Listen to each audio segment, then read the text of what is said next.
BBC Bangla আপনাদের স্বাগত। আজ আপনাদের সাথে লন্ডন স্টুডিও থেকে আছি মানসী বড়ুয়া, আর ঢাকায় আমার সাথে থাকছেন আকবর হোসেন।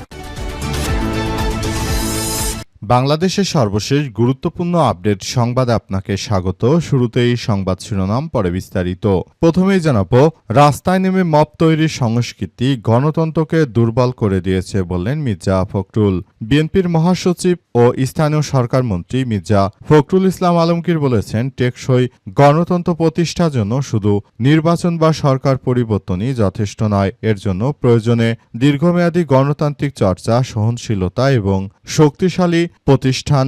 গণতন্ত্র এমন একটি ব্যবস্থা যেখানে দেশের বৃহত্তর জনগোষ্ঠীর ইচ্ছা এবং মতামতের ভিত্তিতে রাষ্ট্র পরিচালিত হয় এবং তা অবশ্যই নিয়ম ভিত্তিক হতে হবে বলে জানান তিনি। এরপর জানাবো, স্কুল ছাত্রীকে ধর্ষণ মামলায় গ্রেপ্তার কন্টেন্ট ক্রিয়েটর রিপন মিয়া। নেত্রকোনা সদর উপজেলায় ১৩ বছর বয়সী এক স্কুল ছাত্রীকে জোরপূর্বক বাগানে নিয়ে শারীরিক সম্পর্ক স্থাপনের ঘটনায় গ্রেপ্তার হয়েছেন আলোচিত কন্টেন্ট ক্রিয়েটর রিপন মিয়া। এদিকে শেখ হাসিনার প্রত্যর্পণ চাইল এনসিপি। সাবেক প্রধানমন্ত্রী কার্যক্রম নিষিদ্ধ আওয়ামী লীগের সভাপতি শেখ হাসিনা ভারতে বসে যে প্রেস কনফারেন্স দিয়েছে তাতে গভীর উদ্বেগ ও ক্ষোভ জানিয়েছে জাতীয় নাগরিক পার্টি এনসিপি। এনসিপির পক্ষ থেকে বলা হয়েছে যে, আমরা শেখ হাসিনাকে ফেরত চাই এবং তাকে ফাঁসির রশিতে ঝুলাতে চাই। শেখ হাসিনা আসলেই তার জন্য ফাঁসির রশি রেডি রেখেছি বলে জানিয়েছে জাতীয় নাগরিক পার্টি এনসিপির নেতৃত্ববৃন্দরা। এদিকে বিদেশ ফেরত মেধাবীদের দেশ গঠনের কাজে লাগাতে চায় সরকার বললেন পররাষ্ট্র প্রতিমন্ত্রী শামাউবাদ ইসলাম।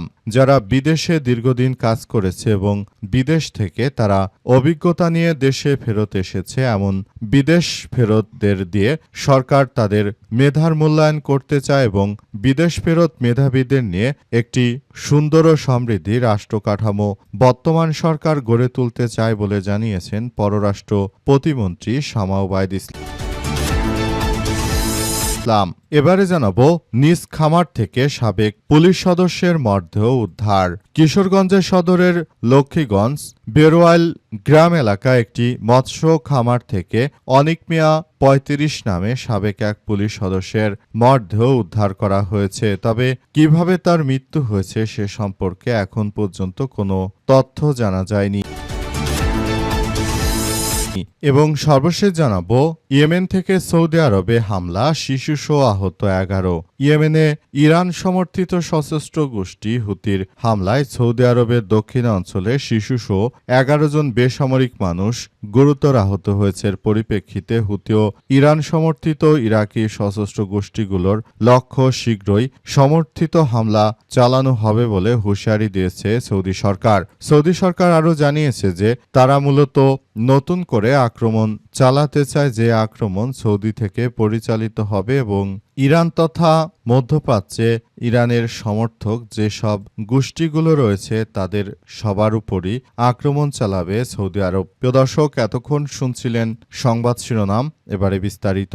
তবে তার আগে বন্ধুরা, অনুরোধ থাকবে এই সংবাদটিতে একটি লাইক দিন। এই চ্যানেলে আপনি নতুন হয়ে থাকলে আমাদের সংবাদটি দেখতে দেখতে চ্যানেলটি সাবস্ক্রাইব করে রাখুন। কমেন্ট করে বন্ধুরা আপনার মূল্যবান মতামত জানিয়ে দিন আপনি বিশ্বের কোন দেশ থেকে বা বাংলাদেশের কোন স্থান থেকে আমাদের সংবাদটি দেখছেন এবং শুনছেন।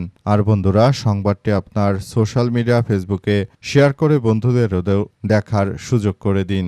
গাজা যুদ্ধে আপনি যদি নিরীহ ফিলিস্তিনিদের ভালোবেসে থাকেন, কমেন্টে ইয়েস লিখে পুরো বিশ্ববাসীকে আমাদের এই তাজা আপডেটটি দেখার সুযোগ করে দিন। এবারে বিস্তারিত।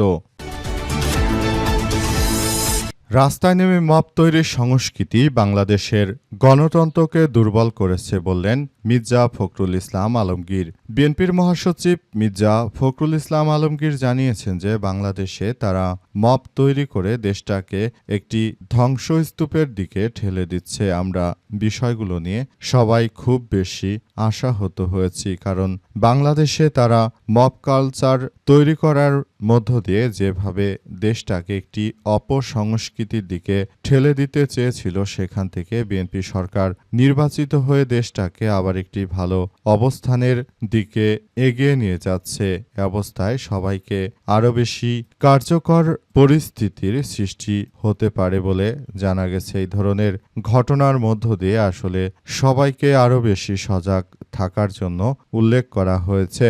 দেশটাকে একটি ভয়াবহ বিপর্যয়কর পরিস্থিতির থেকে বাঁচানোর জন্য সবাইকে আরও বেশি সজাগ ও সচেতন থাকার প্রতি উদাত্ত আহ্বান জানানো হয়েছে এবং বলা হয়েছে যাতে করে ভবিষ্যতে আর এই ধরনের কোনো ঘটনা কেউ ঘটাতে না পারে, সেজন্য সবাইকে আরও বেশি সতর্ক থাকতে হবে যাতে করে দেশের মধ্যে কেউ এই ধরনের বিশৃঙ্খল পরিস্থিতির সৃষ্টি করতে না পারে। দেশটাকে নিয়ে কেউ যেন কোনো বড় ধরনের সংঘাতময় পরিস্থিতির সৃষ্টি করতে না পারে, সেই বিষয়গুলো আমাদের সবাইকে আরও বেশি সজাগ থেকে কার্যক্রম চালাতে হবে বলে জানান মির্জা ফখরুল।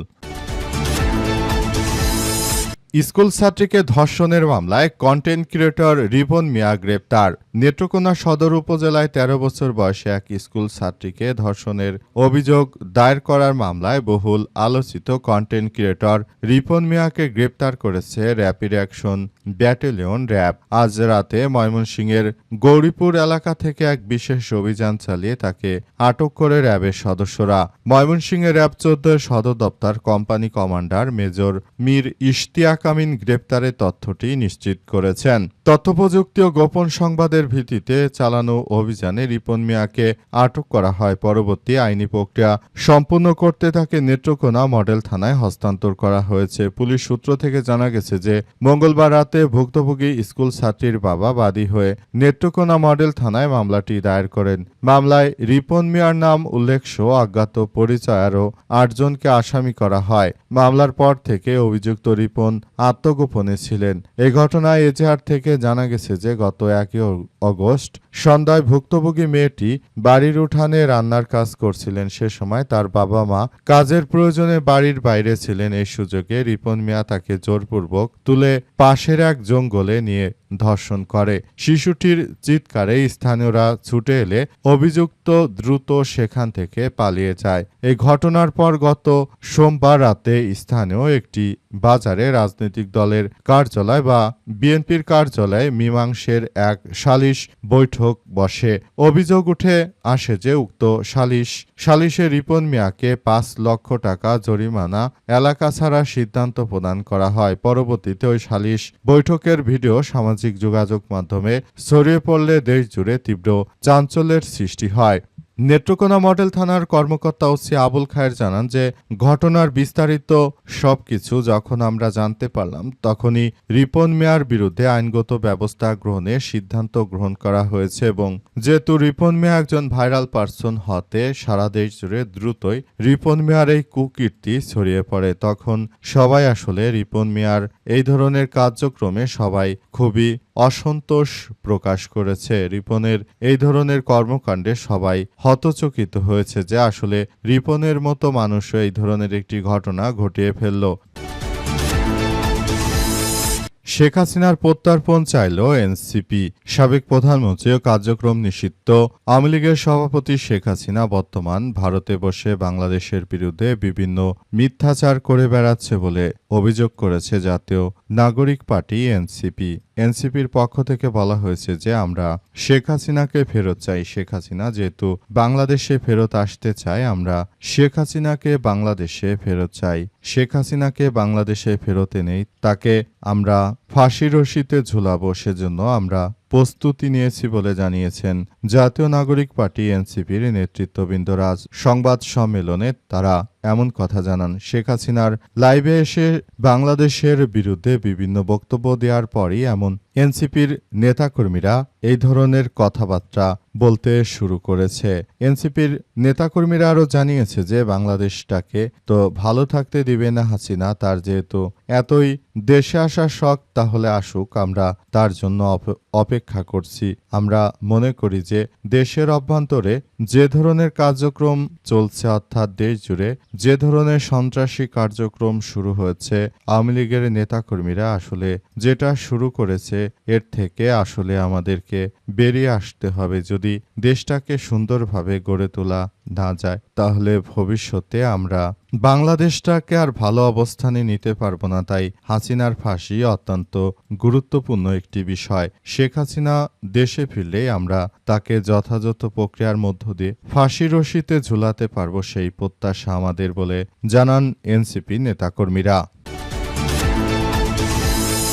বিদেশ ফেরত মেধাবীদের নিয়ে সরকার কাজ করতে চায় বললেন পররাষ্ট্র প্রতিমন্ত্রী শামা ওবায়দ ইসলাম। পররাষ্ট্র প্রতিমন্ত্রী শামা ওবায়দ জানিয়েছেন যে যারা বিদেশে দীর্ঘদিন ছিল এবং তারা মেধা অর্জন করেছে, অনেকেই সেখানে থেকে বিভিন্ন কাজে দক্ষ হয়েছে, এসব ব্যক্তিদেরকে নিয়ে বর্তমান সরকার কাজ করতে চায়। তবে বর্তমান বিএনপির চাঁদাবাজির কারণে দেশের ব্যবসা বাণিজ্যে যে ব্যাপক ধস নেমেছে সেসব বিষয় বিএনপি মানতে চাচ্ছে না। এই মুহূর্তে বিএনপি যতই কার্যক্রম চালাক না কেন, বাংলাদেশের প্রতিটি জায়গায় জায়গায় ট্রাক নিয়ে যদি দিনের বেলা চলা যায় তাহলে সেখানে দেখা যাচ্ছে বা রাতের বেলায় বিভিন্ন জায়গায় বিএনপির নেতাকর্মীরাই চাঁদাবাজি করছে।